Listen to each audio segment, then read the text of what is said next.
Welcome to the Great Detectives of Old Time Radio. From Boise, Idaho, this is your host, Adam Graham. If you have a comment, email it to me, box13@greatdetectives.net. Give us a call, 208-991-4783. And if you have iTunes, be sure to rate the show.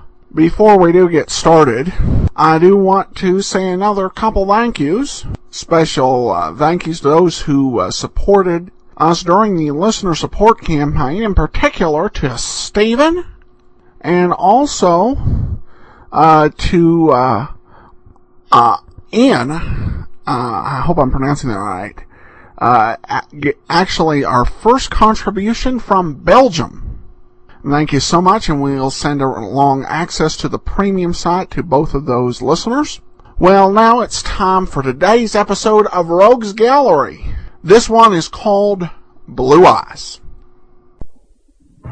The F.W. Fitch Company presents Dick Powell as Private Investigator Richard Rogue in Rogues Gallery. Laugh a while and it calls me a style you Fitch shampoo. Don't despair, use your head and save your hair, you Fitch shampoo. The F.W. Fitch Company, makers of Fitch's saponified coconut oil shampoo and Fitch's shaving creams, presents Dick Powell as Private Investigator Richard Rogue in Rogues Gallery.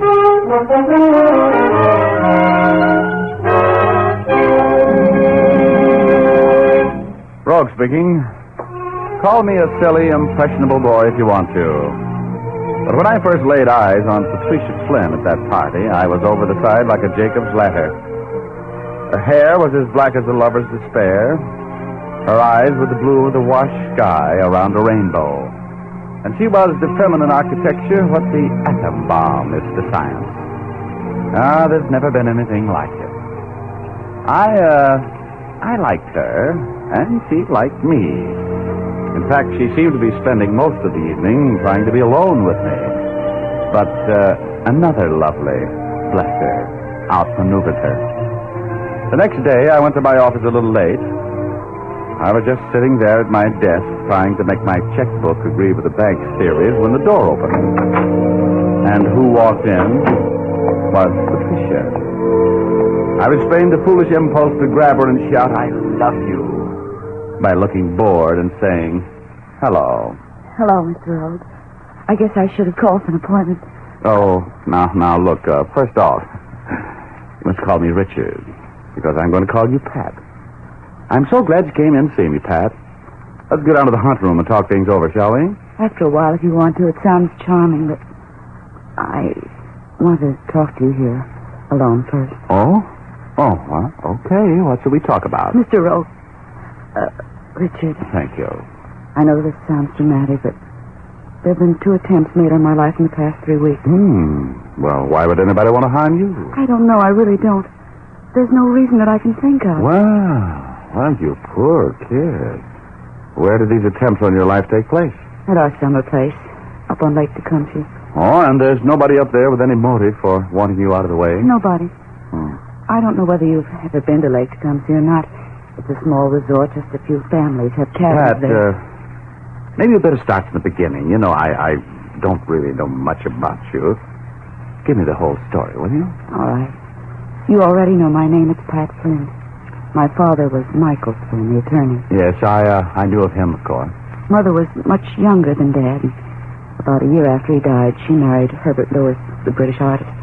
He was a widower. He had a daughter, Diane, just my age. She's a lovely girl, very British, English, finishing school, and a wonderful musical education, with the best of friends. She got married about 3 months ago to John Anderson, a boy I've known since he was about 10. They're very happy, and we're all up the lake together. All staying in the same cottage? Yes. Well, isn't exactly a cottage. We all call it that, but it's really rather a large house. Okay. Now, tell me about the attempts on your life. How'd they happen? Well, about 3 weeks ago, I got up earlier than the rest of the family. I often do. I went down to the lake for a dip.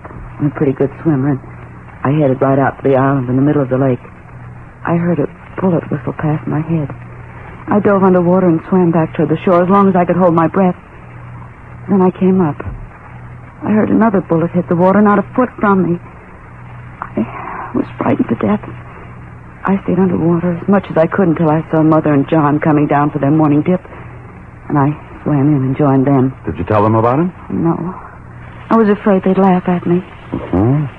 There was another attempt later? Yes. I always have a glass of milk in my room at night. And one night, for no reason at all, I gave it to my cat, Cynthia. And Cynthia died. She had convulsions and died. The veterinary said she'd been poisoned. Somebody tried to poison me. Look, baby, I think it's about time you're telling somebody about this. There's no future in being murdered, you know. That poisoned milk makes it look like an inside job, doesn't it? I don't see how it could be anyone in the house, Mr. Rogue. There's only the family and... No servants? Only Mary, the cook, and... Oh, well, she's like a mother. She wouldn't want to hurt me. Oh, Richard, I'm scared. I'm supposed to go back up to the lake tomorrow, and I know that the next time they're going to succeed in killing me. What do you want me to do? I want you to come up with me as a house guest. No one will know you're an investigator. And Mr. Rogue... Yes, Pat? You can protect me.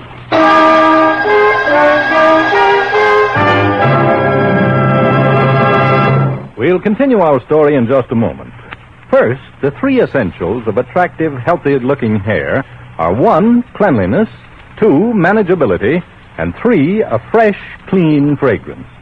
Fitch's saponified coconut oil shampoo does all 3 for your hair. It's mild yet efficient shampoo. It cleanses the hair thoroughly of dust, dirt, perspiration, and other unpleasant scalp odors. Leaves the hair smelling fresh and clean. Then Fitch's saponified coconut oil shampoo is made from mild coconut and pure vegetable oils. You can use it as often as you like, and it will never leave your hair dry or harsh feeling, but always soft and manageable. It makes your hair easier to comb and easier to keep combed. For clean, fragrant hair that's easy to manage, use Fitch's saponified coconut oil shampoo regularly. Next time at your barber or beauty shop, ask for a professional application of Fitch's saponified coconut oil shampoo, or buy an economical bottle at your drug or toilet goods counter. 6 full ounces, 50 cents. Now back to Dick Powell as Private Investigator Richard Rogue in Rogue's Gallery.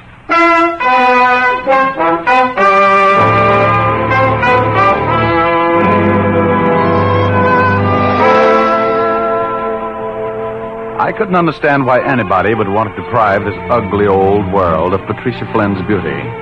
But she was convinced that somebody was trying to promote her to a better land than this, so I accepted her invitation to be a house guest at her family's 18-room cabin on Lake Tecumseh. I'd like to be Uncle Tom in a cabin like that. The living room was a little smaller than the Los Angeles Union Station, but it was much more comfortable. There was a fireplace at each end of it about the size of the entrance to the Hudson Tube. And the room was done in rustic furniture with down cushions. Every place you looked at the walls, you either got an inquisitive look from a defunct moose or a cold stare from a mounted fish. If this was roughing it, I gave up my scouting too early. The first evening, I sat around and talked with Pat's mother, who looked 30, and her stepsister Diane, who looked dandy, and John Anderson, who looked like John Anderson. John was Diane's husband. We're so happy that you could come up with Patricia, Mr. Rogue. She hasn't been enjoying herself this summer for some reason. She seems so depressed. Well, girls with her look should never be depressed. If I weren't Patricia's mother, I'd think she was in love. She has all the symptoms. Are you the cause of all this, Rogue? Well, I hope so, but I doubt it. It's an interesting thought. Where is Pat? She went out for a walk. Down around the lake, I suppose. Oh, well, perhaps we're keeping you, Mr. Rogue. The moon's shining, you know.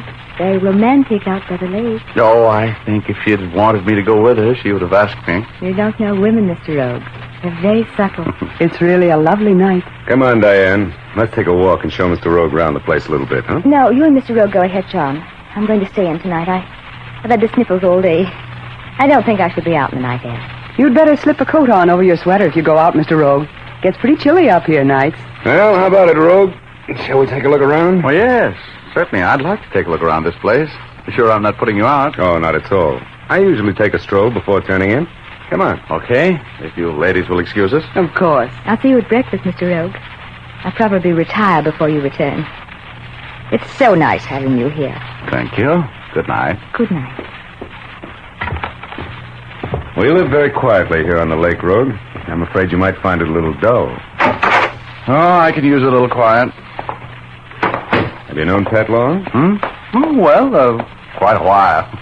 She's a grand girl, isn't she? No, one of the best. Strange kid, though. I think she's the most beautiful girl I've ever seen. She has something on her mind lately, though. Doesn't seem to be quite her old carefree self. You've noticed it, too, huh? She was very close to her father, you know. Hasn't been too sharp since his death. I'm kind of worried about her. You think that's what she's brooding about? Her father's death? I can't figure her lately. She's changed completely. Yeah, look at her down there by the side of the lake. All alone, as usual. Suppose she would resent it if we joined her? Well, we can try and see. Hey, Pat, you receiving callers this evening? I'm waiting for them. Come on over. Well, you look mighty beautiful sitting out there in the moonlight. That remark has my enthusiastic approval. Aren't you cold out here with no wrap, Patty? No, it's nice out here. I like the breeze. Have a seat on the sand, Mr. Rogue. Well, thanks. Oh, brother, this is the life. Brings out the Davy Crockett in me. Tell me, does the place come equipped with a canoe? Canoe, speedboat, rowboat, take your choice. Personally, I prefer the speedboat. These both hands-free. You and your elephant's memory. John used to make mad love to me out there on that lake, Mr. Rogue. Before he was married, of course. Yeah, well, that was puppy love. Pat soon tired of me. What's the program for tomorrow, Pat? Want to go riding? Sure. 6 o'clock then at the stables. 6 o'clock in the morning? Will the horses be awake? Oh, they go to bed early. What are you looking for, Rogue? Oh, my cigarettes. I guess I left them in my coat. Can you spare one? I didn't bring any with me. Did you, Pat? You know I don't smoke. Well, I'm an awful slave. Looks like I'm going to have to go get them. I'll be back in a minute. Okay, we'll be here. I didn't know Handsome John well enough to call him a liar, but I did know he had cigarettes in his pocket. It was hard for me to believe that a guy living in all that luxury would begrudge a house guest a cigarette for financial reasons, so I had to assume that he wanted to be alone with Pat. I felt as unnecessary as a laugh at a funeral as I walked back up to the house. The French doors into the living room were open, and I headed for them. I wasn't making any noise, walking in the sand. And I stopped in embarrassment when I heard the conversation which was in progress in the room between Diane and Patricia's mother. I tell you, I'm not going to put up with this much longer. The way Pat throws herself at John is sickening. John's old enough to take care of himself, I believe, Diane. She's doing everything she can to cause trouble between John and me. Everything. She hates me for marrying John. Yes, I believe she's still in love with John. She always has been. And if she hadn't been away at school when you met John and married him... Please, don't you dare say that again. Ever. It's the truth. If it hadn't been for you, John and Pat would be married, as they always planned to be. If she doesn't leave John alone, something terrible is going to happen to her. I love John. He's mine. You hate me. You hate me for marrying John. No, I don't hate you, Diane. But I'm her mother. I want my daughter to be happy again. And I'll do anything to bring her happiness back to her. You can't take John away from me. I'm going to have a talk with him now. We're leaving here in the morning. When Diane left that room, you could feel the hate radiating from her like heat from a depot stove. She walked directly toward the spot where I was standing, and I ducked back into the shrubbery. I followed her as she headed for the couple on the beach, and I was only a few feet behind her when she stopped. Pat and John were knee-deep in a conversation that was a tone lower than the last note of Asleep in the Deep. Diane listened. So did I. We have to do something about this, John. We can't go on this way. If you don't tell her you want a divorce, I don't want a divorce, Pat. Now, that's final. I'm not going to let the fact that you fancy yourself in love with me ruin my whole life. Think it over tonight, darling. Meet me on the island at 6 tomorrow morning. You'd better go in. All right. I'll meet you in the morning, Pat, but you... Go in, John. I love you. This group of lovely people was as full of potential drama as a little theater on opening night. I followed Diane back into the house, walked noisily in the front door, and said goodnight. I thought I heard somebody enter and leave my room while I was under the shower, but there was nothing much I could do about it. The room was empty when I re-entered it, and I helped myself to a drink of water from the thermos on the night table. The water tasted funny.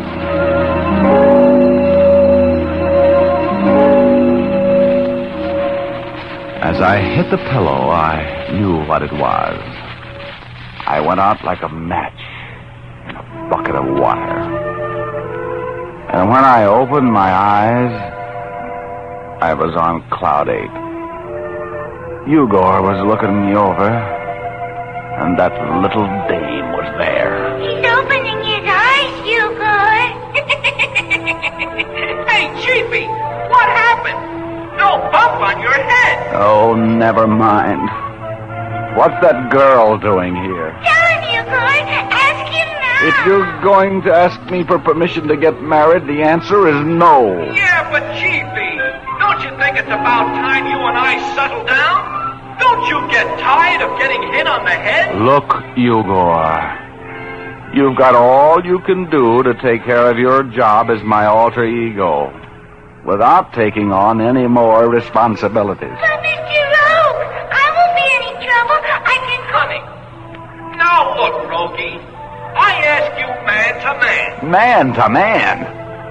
Anything you ask me is spook to man, Igor. You're nothing but a figment of my imagination. What does that mean, Igor? Oh, he's a little off his trolley right now. Now look, Chiefy. This is no time to be making a decision which will affect the entire lives of 3 people. You're not clear in the head. Did it ever occur to you that if I was clear in my head, I wouldn't be here on Cloud 8, talking to you and that Lilliputian Lana Turner? This Cloud 8 is strictly non-coeducational. Now you throw her out of here. Push him over the side, Igor. Come on, I'll help you. Oh, no, I have to rest a while. Go away. Come on, Igor. Help me. He's mean. All right. Over you go, Chiefy. No. Cut it out. Ooh, I'll strangle you with your own beard, Igor. Stop pushing. He's a bad man, Igor. Yes, he is. So long, Rogie.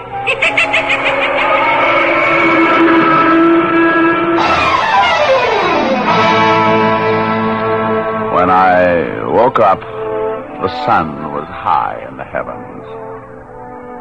My head felt like a busy blacksmith's anvil, and my tongue was made of mink. I leaped out of bed like a startled fawn, and I sat back down fast. I dressed without lowering my head and made a belated appearance at the breakfast table. Pat and her mother were having breakfast. John came in a few minutes after me. He didn't look well either. Good morning, John. Where's Diane? I don't know. We had a bit of a disagreement last night. She slept in the guest room, and I just looked in. She wasn't there. She probably went for a morning dip. Oh. Have you been in yet this morning, Pat? Not me. I slept. I couldn't wake up this morning. Whatever happened to our horseback ride, Pat? Oh, did you get up for it? Oh, me? Oh, no. No, I slept right straight through. As a matter of fact, I never slept so well in my life. Yeah, that goes for me, too. And I feel terrible this morning. Well, so do I. I feel dopey. How about a canoe ride after breakfast, Pat? It'll do us both good. Maybe that's what I need.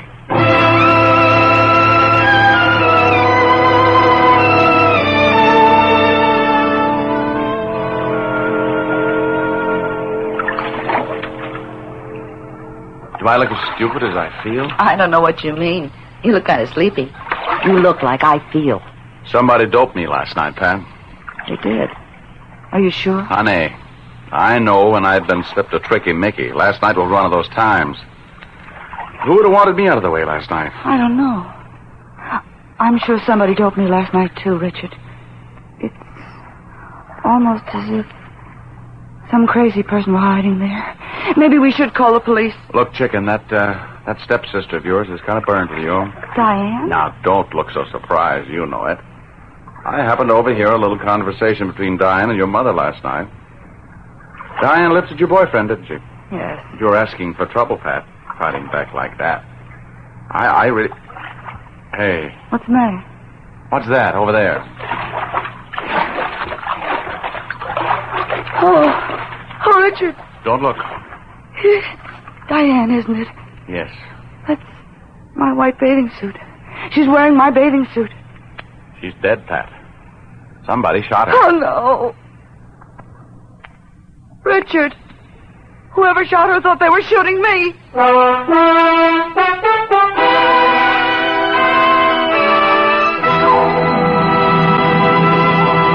We'll return to our story in just a moment.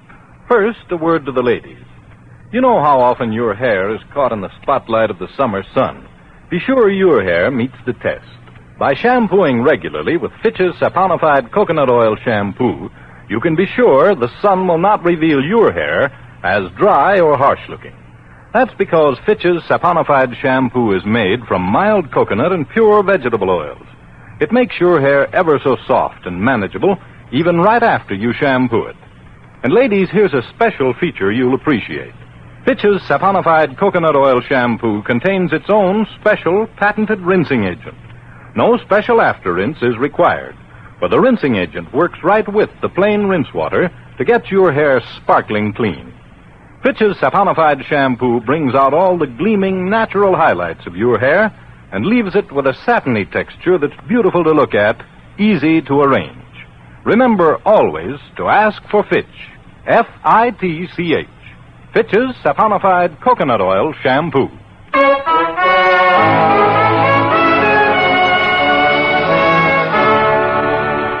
Now back to Dick Powell as Private Investigator Richard Rogue in Rogue's Gallery.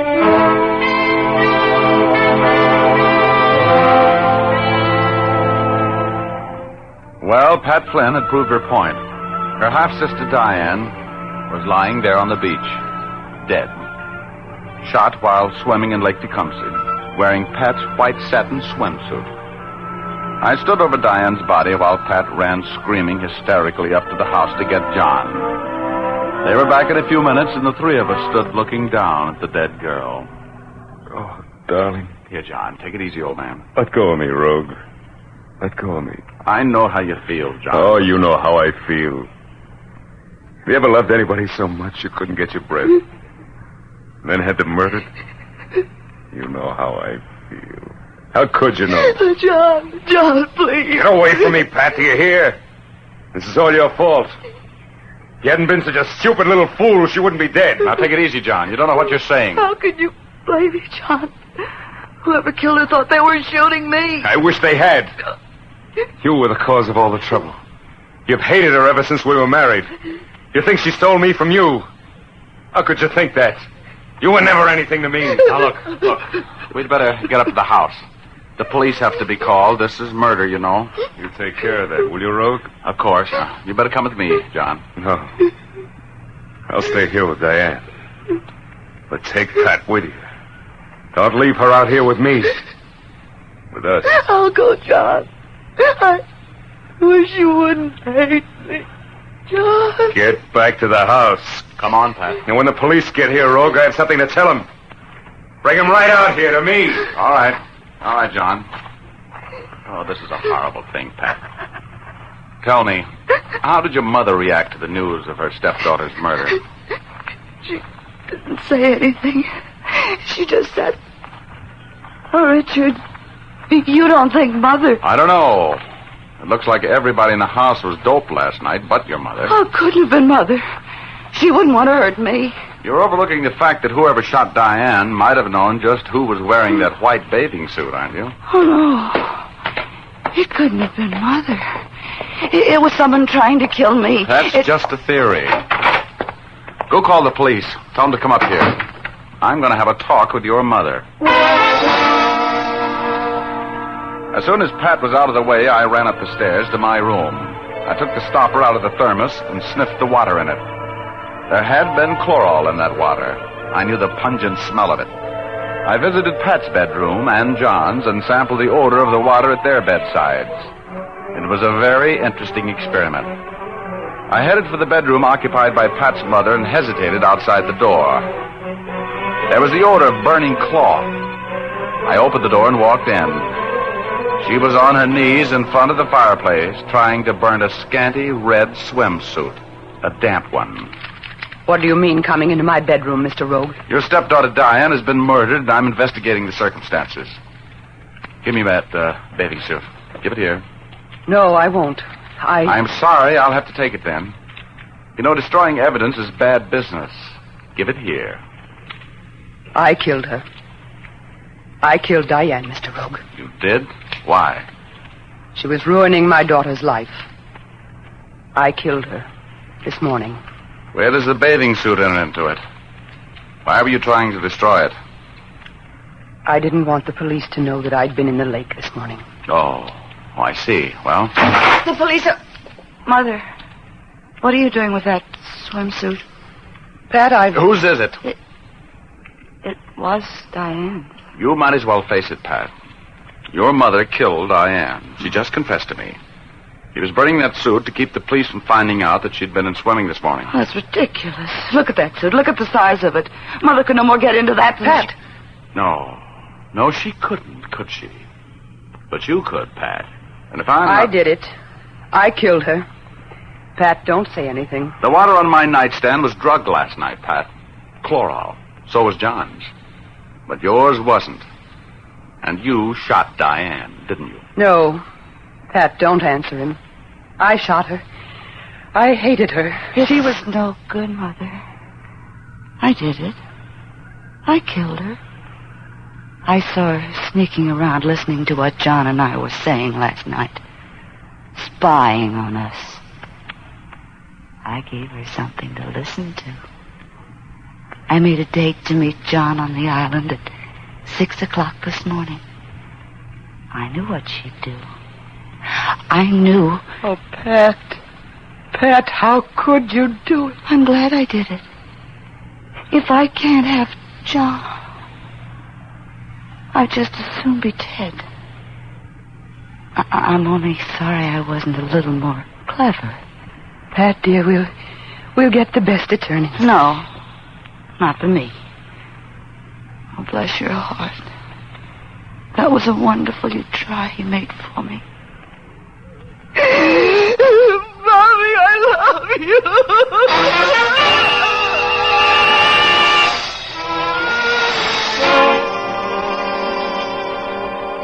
The police arrived a few minutes later, and Pat told them everything. Her diary was admitted as evidence at her trial. Every day since the marriage of John and Diane, Pat had planned Diane's death. The phony attempts on her life that she told me about were part of the buildup.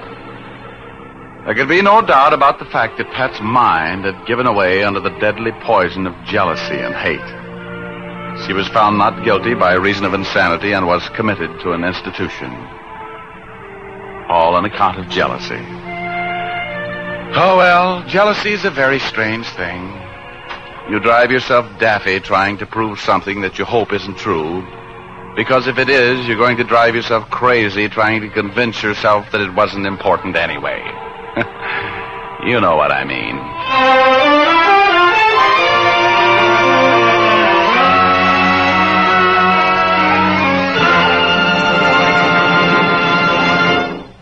This is Dick Powell again, ladies and gentlemen. Hope you enjoyed our story tonight. Ray Buffum wrote it. Leith Stevens composed and conducted the music, and Dee Engelbach produced and directed. Next week, we have a story for you about a red-headed stranger, a young wife, and something different. A murder. Be with us then, will you? Thanks for listening, and now here's Jim Doyle. Be sure to tune in again next week, same time, same station, when you will again hear Dick Powell as Private Investigator Richard Rogue in Rogue's Gallery. Laugh a while, let a song be your style. Use Pitch shampoo. Don't despair, use your head, save your hair. Use Pitch shampoo. After and between Fitch shampoos, you can keep your hair shining and manageable by using a few drops of Fitch's Ideal Hair Tonic every day. Fitch's Ideal Hair Tonic is not sticky or greasy, yet it gives your hair that well-groomed look.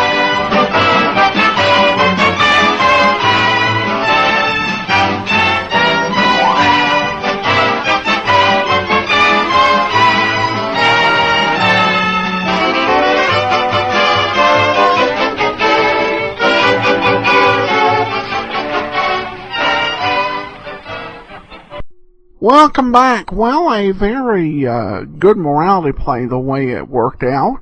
And this is one of those episodes where Gerald Moore is a guest star, but did not actually commit the murder, which is kind of different for Rogue's Gallery. I've kind of developed the habit of when there's a murder on an episode of Rogue's Gallery and Gerald Moore is on, and guessing that Gerald Moore's character is the one who did it, and usually I end up being right like 3 out of 4 times. We do have a listener comment from Melissa who says, I love your show and have fallen in love with Rogue's Gallery. Is the voice of Igor actually William Tracy, who plays Peppy in The Shop Around the Corner with Jimmy Stewart and Margaret Sullivan? It sure does sound like him. Well, thanks so much, Melissa. It is actually not him. Rather, it is Peter Leeds, a well-known, sort of, I guess, radio and television character actor. And I'm thinking for one of our app extras coming up, we might play a Peter Leeds in another role. He didn't have a whole lot of starring roles, though. We'll see what we can put together. Alright, well, thanks so much for your comments and questions. We will be back tomorrow with Let George Do It, and next week, another episode of Rogue's Gallery. In the meanwhile, send your comments to box13@greatdetectives.net. Follow us on Facebook, facebook.com/radiodetectives, and give us a call, 208-991-4783. But from Boise, Idaho, this is your host, Adam Graham, signing off.